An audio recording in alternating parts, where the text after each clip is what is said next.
Most people, when life knocks them down hard enough, spend the rest of their days trying to recover from it.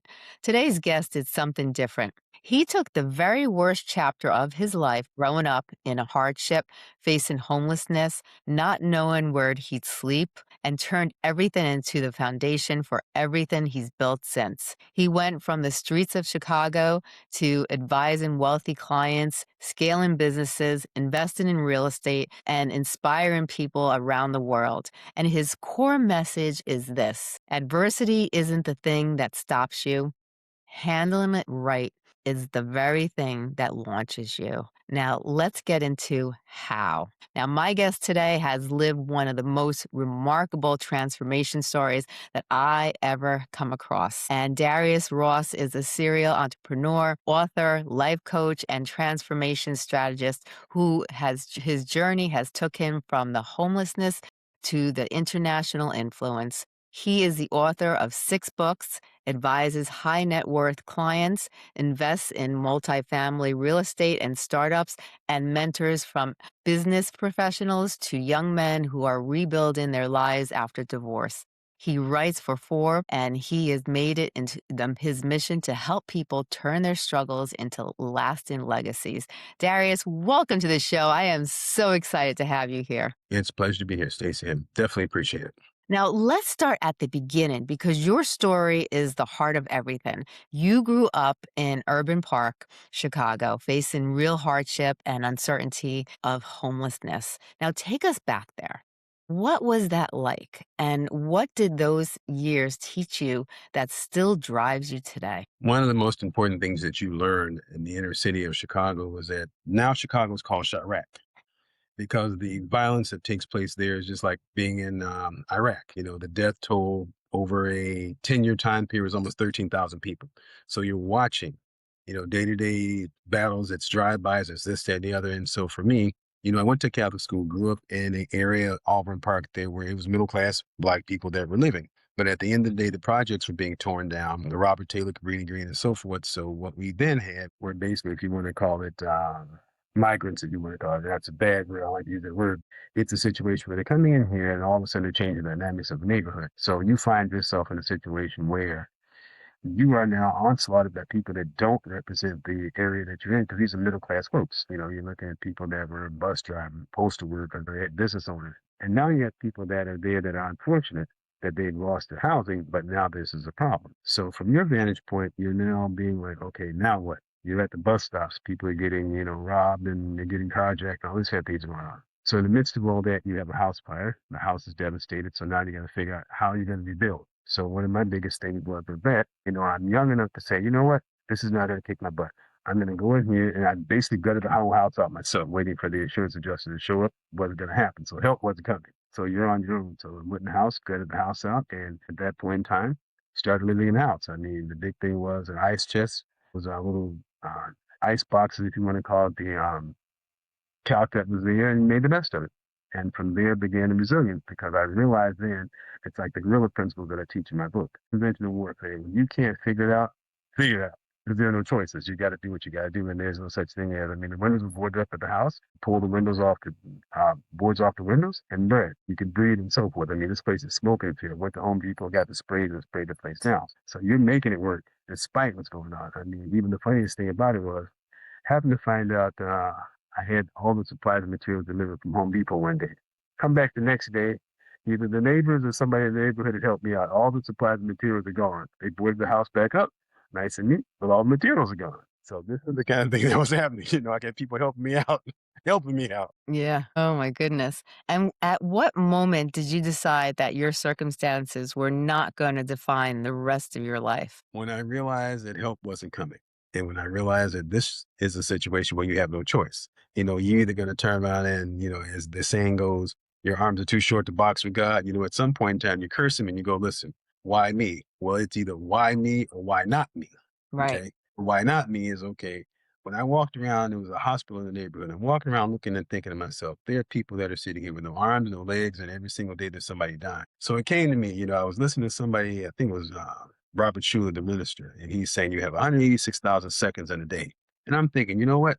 Every one of these seconds, somebody is dying and somebody's being reborn. So I have a choice. Either A, I can make a decision to thrive, or I can make a decision to say, I'm going to perish. And my decision was I got to survive because there's no such thing as perishing because I had to realize something else. For 400 years, from the diaspora across from Africa to the States, people went through much worse. So I owed it to my ancestors to represent and show up and show out kind of thing. There was no choice as to saying, well, I'm defeated. Nope, couldn't do it. Now, this is the idea at the core of your work, and I think it's where so many people get stuck. You talk about the harnessing challenges as fuel for growth rather than being defined by them. But in the moment of hardship, really feels like the fuel. It feels like a wall. So, how do you actually make that shift? I learned in the martial arts with every hold and every time that you're down, you have the strength to survive. And I have actually coined this from the Delta Force and the Army Rangers and so forth. In unconventional warfare, you have two choices. Either A, the enemy is going to get you, or you are going to be your own enemy and get yourself. So the bottom line of it is, in your heart of hearts, you have to make a decision. And the decision of it is are you going to turn around and roll over and play dead? Because basically, you already know. I mean, I use the analogy that I say to CEOs when I'm talking to them. Listen, you're in a situation where you're surrounded. Now you got two choices. You're either going to fight or you're going to surrender. And unfortunately speaking, for some of us, surrender is not an option. It's like never surrender, never retreat, never defeat. Fight. And you fight till there's no one in your body that's left to say, okay, I surrender. Because again, that mindset of I can't let people down, that on the shoulders of giants I stand. You just can't just fall. It's impossible unless you choose to die. Now, what's the mindset or like the practice that turns a setback into a launch pad instead of the life sentence? Because you look at the situation and you say to yourself, you know what? Again, I go back to that analogy about, human beings that are struggling. There's somebody out there that's in a hospital bed right now wishing they could breathe one more breath of air. Now, here you are, you have all the facilities that you need, and you're afraid to turn around and take a plunge. There's only two things that can happen: no and hell no. Okay, it's as simple as that. So Yeah. when you think of that, there's somebody out there that's wishing they could be in your shoes. Yeah. And you're so busy thinking to yourself, I'm done. Well, that's part of the problem. I look at that person all the time and I'm looking on the street corners and I'm seeing somebody that's going through it. And I'm like, you know what? It can't be any worse. Yes. I'm okay because they're going through things that I can't even imagine. You can't bathe, you can't move, you can't sleep. I looked one day, I saw a gal that was sitting on the church steps. And my mom asked me, she goes, why is she on the church step? I go, because at the end of the day, who is going to attack or rape a woman on the church steps? He Yeah. has to be very abdominal. It would really be just a major butthole to do that. So she actually picked the right space. She had to think through this. But think about that. Somebody had to think through their every movement. And Yeah. I'm thinking to myself, I ain't got to think through. I got to sleep. I have to think through all these things. Then you start thinking to yourself, I can thrive and survive. I just got to turn around, pull out that energy that I need to make it happen because somebody's trying to think to themselves, what's going to be like tonight? Yeah. That's the thing we got to keep our mindset up. Imagine yourself in a situation where you got to think about every move that you make. You got to calculate it. Right. That's an uncomfortable feeling. Whereas if you're not in that space, you got a chance to maneuver. You're not thinking about where you sleep, eat, and drink at. There are people that are doing that every single hour. They can't use the bathroom. That's a simple thing. And in New York City, this is a good example. We don't have many bathrooms to use. But imagine you're somebody that you can't use the bathroom any time of the day. Somebody's constantly kicking you out. Yeah. It's deep. Yeah, definitely. Now, you built a career on something most people miss entirely. You specialize in finding the opportunities inside challenges, advising wealthy clients, and emerging businesses on how to like spot what others overlook. Like, what do you see that other people don't? I look at it as this. When you're looking at an opportunity, right? I look at the numbers and the numbers tell me the following. Either A, it's a mess, or B, it's a mess that I can take advantage of. And like with anything else, it's all called timing. That goes into my book where I say timing, synchronicity, and precision. The bottom line of that is that when you look at a deal, right? And let's say this deal is with a bunch of tenants that are not paying. Well, the first order of business is I want to take the time out to go visit the property. The property is in the middle of the neighborhood, we call it the hood. And the violence is at about 65%. Well, you know why nobody wants to pay rent? Because they're living under siege. So now what can I do to fix the neighborhood? I start backwards, reverse engineering. What can I do then to make this thing work? Why are these guys, we call them the corner boys, why are they on the corner disturbing the traffic flow? Why are they turning around and dealing with the shooting and so forth? So you start looking at what the situation is. Now I start looking at the numbers game. Could I make this building better if I turn around and got the right clientele? if I help clean the neighborhood up, if I offer certain programs. So I start looking at things that are just very simple. The same thing with a business. If your clients are coming in this business and unfortunately speaking, they're not buying, then why are they not buying? Is the price too high? Are the personnel in this business turning them off? Is the environment in the business uncomfortable? Something as simple as air conditioning. I've been in places where, you want to buy the business, but they don't have air conditioning. So I'm ready to get out. I'm ready to go. It's like I can't buy when I can't breathe. In the same token, I've had places where I went in there and I wanted to buy stuff, right? Good example. Went into a store, wanted to buy some shoes. Nobody's waiting on me because the way I walked in the store, I had tattered jeans on and I had moccasins on and I'm looking like I'm not ready to buy anything. Finally, a gal comes over and turns around and offers to serve me. So I end up walking out of there with $5,000 in shoes. But now here's the catch to that. Later on, contacted the management, and then I showed them the transaction and so forth. So I'm saying to them, just because you turn around, had a guy come in here and you weren't sure of, none of your people move forward. Now, this gal got $100 tip for the result of respecting me. Sometimes it's the employees that are the problem. So that's how I look at opportunities. You got to look at what the problems are. Sometimes it's very simple. And most of the time, these CEOs or these investors don't look at what the problems are. Very simple. Just visit, listen, observe, talk to people. I like that. I like that a lot. That's so true. And for the entrepreneur or the investor listening, how do you train yourself to look at a problem or a hard market and find the opening inside it? Why is it that nobody is where you want to be? Very simple question to ask yourself. Why is no one there? For example, I'm looking at an area now where nobody is. And at the end of the day, this is an area where this data center thing is a big thing, but there's a lot of wide open land. So my big thing of it is let me control the land. Once I control the land, then I do it anonymously. And then all of a sudden, when there's a need for these data centers to pop up, you got to deal with me. So Yeah, that's a good example of it. You just kind of follow what's missing. And sometimes you don't even look at what's missing because you're so focused on, I've got to follow the hottest trend. Sometimes you become a pioneer and you set the trend.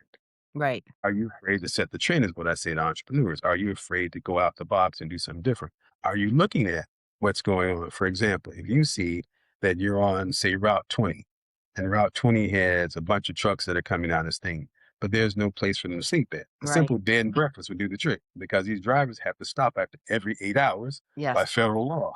Now you're in a good space. Cut out an area, make a space for the trucks to stop at, put a vending machine in there, put some cots in there. Now you're making some money. Very yeah. simple, but everybody's looking. I love that. Now, you talk about building legacies. What's the difference between making money and building legacies? It's simple as this. What do you want to leave behind and what are you concerned about right now? Right now, it's wonderful to have the Rolls Royce and the Bentley, but at the end of the day, it's more benevolent or more sponsored to turn around and have your name on that hospital, to be able to fund that school, to be able to fund those scholarships, to be able to have that playground where kids are not committing violence anymore, to be able to improve that city in such a way where those skyscrapers and that skyline is improved because of your contribution to that part of the community. So the big thing of it is that whether you want to leave behind anything that states that you left an impact. Mhm. Right now, it's just that. Okay, now I have the best car, the best boat, the best plane. What do you do? But what does that mean for the impact of people around you? Right, In the Judaism, there's a term called tzedakah.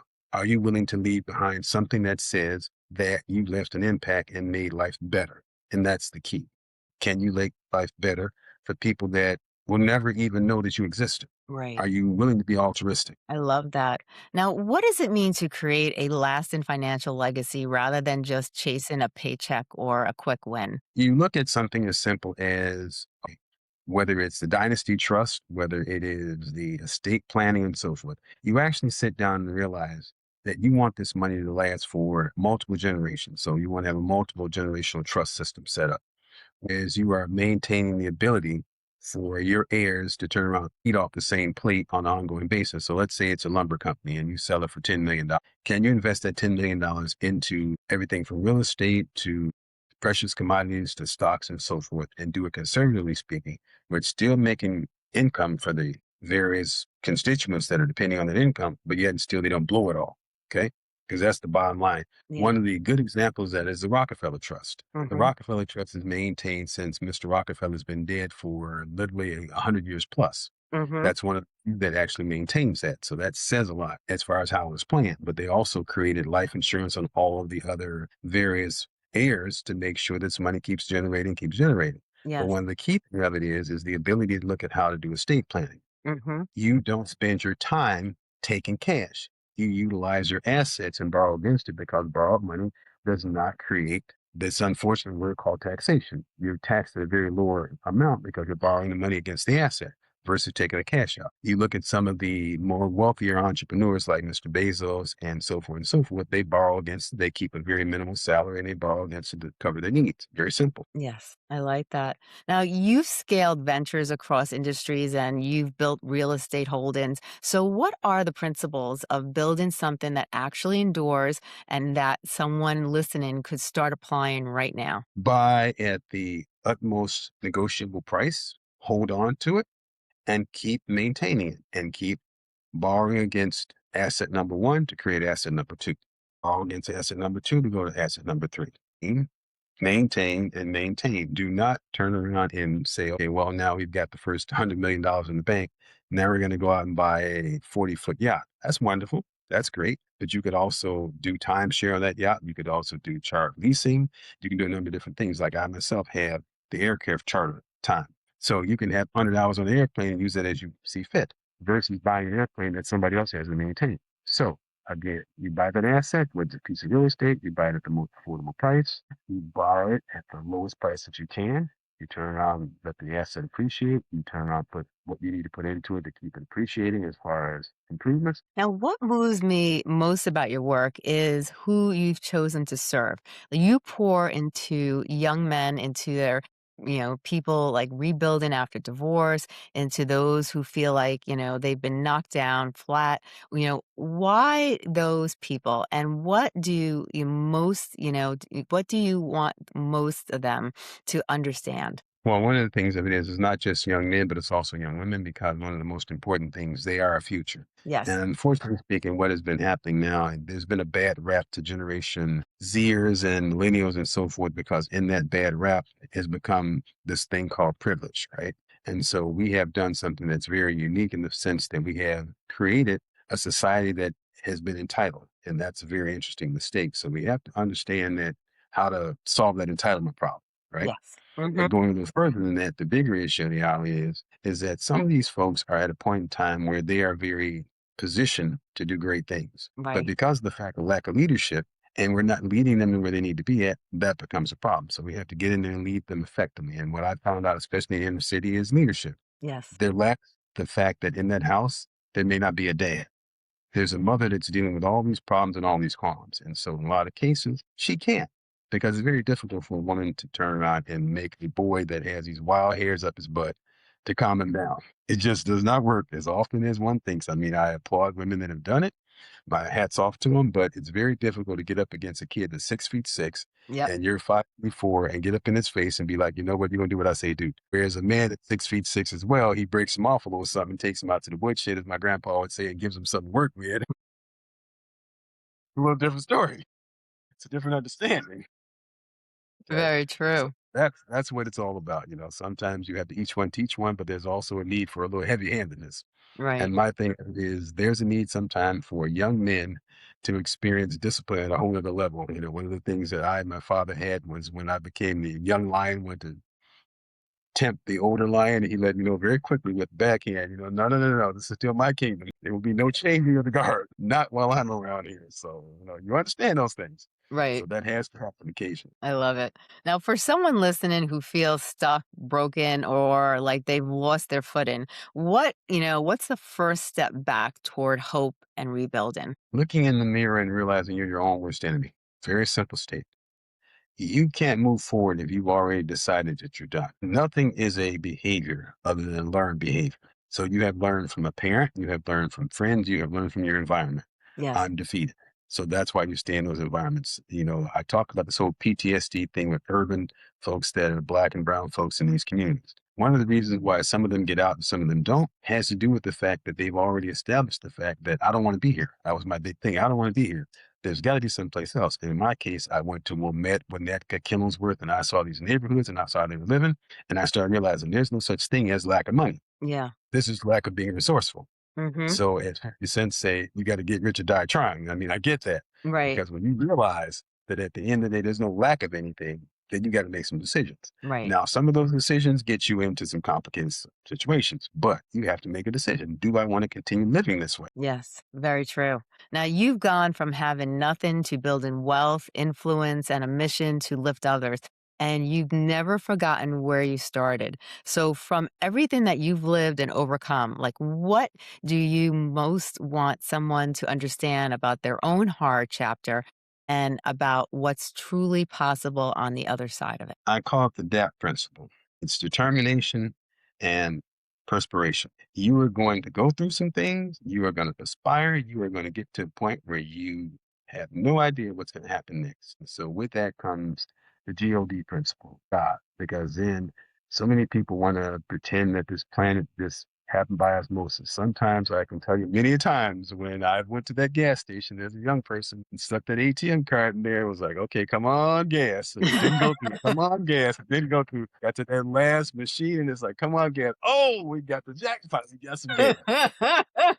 Now that could be nothing but God, okay? Or Uh-huh. that moment when you get to the ATM machine and you know there's no money in there, right? You Yep. know there's none. I remember And those you stick days. it in and you stick it in and nothing happens, right? You go to another 18 machine down the block and you go, okay, now Yeah. come on, come on. And you're holding out to, come on, God, come on, where you at? And then some money pops out. You're like, oh, and it shows your count in negative. You're like, oh, I gotta wait some money before you don't catch me up in it.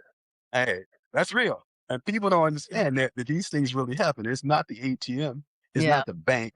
It is now God in control because it's like, you know what? I'm gonna give this poor person an opportunity. So I call it a blessing and a lesson. This Yeah. is that moment where if you don't have any faith, you will never have any because I hear people say, well, no, no, no. They don't take the atheist perspective, but they just don't understand God. And what I say is if you understand and appreciate where he is, he will come through. May not be on your time, but he's always on time when you're going through some things, right? Yes. People really get that. Oh, yeah. 100%, 100%. Now, you've written some amazing books and, you've written one recently. Can you tell us a little about the book and what provoked you to wanna write it? TPS is about 40 years of struggle, strife, and the whole thing about PTSD and the whole thing's about trauma. And I talk about everything from my own trials and tribulations to how people that are in these communities, black and brown, how people that are going through things can get past them. Family curses, how often these family curses exist and why you do what you do. And you don't realize why you do what you do. You don't realize why there's anger and aggravation between you and a sibling or you and mom and dad and whatever else. You don't realize these problems existed before you were born. And in the same token, I talk about just getting along. How do you turn around and survive and thrive in this stuff? Then I talk about relationships and the whole dating process and how when you do, which is the next book coming out, Dating Appraisal, where I talk about. Part of the problem in dating is if you don't realize who you are, you can't realize who the other person is. Yeah. And also I go into the whole marriage thing. Marriage is not about roses. It sounds pretty good to spend 50 grand on a wedding, but then when you get the two of y'all together, and you spend time alone and you start realizing, oh, I want to hate you. Oh, I just want to blow your brains out. 'Cause it's all good until you start sitting there and, and then it's all of a sudden from the male perspective, you're not getting any of the same loving. And then from the female's perspective, you don't want to give up any loving because you're like, I don't like you like that no more. And Yeah. all these things take place. So I write about it. So Right. this was my way of writing about it from friends and family and myself about all these struggles that you go through. I'm keeping it very real, as the kids say, because my thing was not being anecdotal. I Right. wanted to meet you where you were and say, listen, I have been there, I am there, I understand it. And as a result, this is talking about it. So you can now look at it and appreciate, whoa, this guy is talking about some real stuff. He's not candy coating. Yeah. I love it. Now, where can people find your book and, your other books also? They can find Leadership DNA, Success DNA, and the TPS Blueprint on it's dariuswrites.com. I love it. I love it. Now, also, tell us a little about the services that you provide. I do everything from executive coaching to personal coaching to venture capitalism to dealing with just reviewing your deals and then also including personal coaching when we get down to the nitty gritty. I have another program that's called the No BS policy. Now that's the one that's the hardcore because it's otherwise known as no bullshit. Because Mhm. the bottom line is I want you to walk in the door and you're gonna walk out the door kind of offended, kind of pissed off because you're gonna be like, I don't believe he just sold me that. I don't believe he just said I'm the problem. Yes, you're the problem because you got to realize the reason why you come in to talk to me is because you realize there is a problem. Right. But the first part of the problem starts with you acknowledging the fact that nothing's going to change until you set the precedent. Yes. Very true. Very true. Now, Can you tell us your URL and if you're on any social networks? All of them are listed under Darius A. Ross or DariusRoss.com. So they're all listed just that way. So they can't miss me. Wonderful. Darius, I want to thank you for being here. And I just think what you did is amazing. And healing, it can be a very painful thing, but with the right help, the right guidance, someone holding your hand, giving you direction, giving you support, and showing you step by step, like you are a living example of that because you hit rock bottom and you brought yourself to a whole different level of life. And it was because you wanted to change. And now that you've accomplished and you've come so far, you're now teaching others how to do the same. So I really give you kudos and thank you so much for coming on the show because I think people all over the world struggle with this and everybody wants to get over the trauma, wants a better life for themselves, wants to reach full potential, wants to feel good about themselves, wants to look in the mirror and like the person they see because many don't. And you have accomplished all those things. And I really commend you. And I hope you'll be back one day and we can, talk some more. Definitely. I want to leave one lasting thought, though. Yes. The cover of the book, if they can look behind me and see how the man's up there with the shining light and the whole purple and the gold. And there's a ball and chain at the bottom of the picture there where they can see the man pushing the ball. And then that is mental health, trauma, and all the struggles. But here's the bottom line that I want to leave all the audience with. At some point in time, you're going to get to that point where you have to say, and I can't say the word I want to say, but I'll use the uck. You are up now. What you gonna do now? That's the number one magical thing. What you gonna do now? You know you up. You know there's no way around it. You know everything has gone wrong. Then what you gonna do now? That's the question that you got to pose to yourself. Yes. You have hit that point where you're done. Yes. So now what's left? Either A, you're going to turn around, roll over, and get it over with, or you're going to turn around and step forward and make a decision that's going to take you out of the abyss. But you only have two choices. It's either over, or you're going to step forward and make a decision that's going to be radical. Right. I agree. I agree. Well, this has been amazing, and I love this conversation. You were wonderful, and I really enjoyed spending time with you. And like I said, I hope we'll see you again, and you have a wonderful day. Thank you, Stacey. I appreciate it.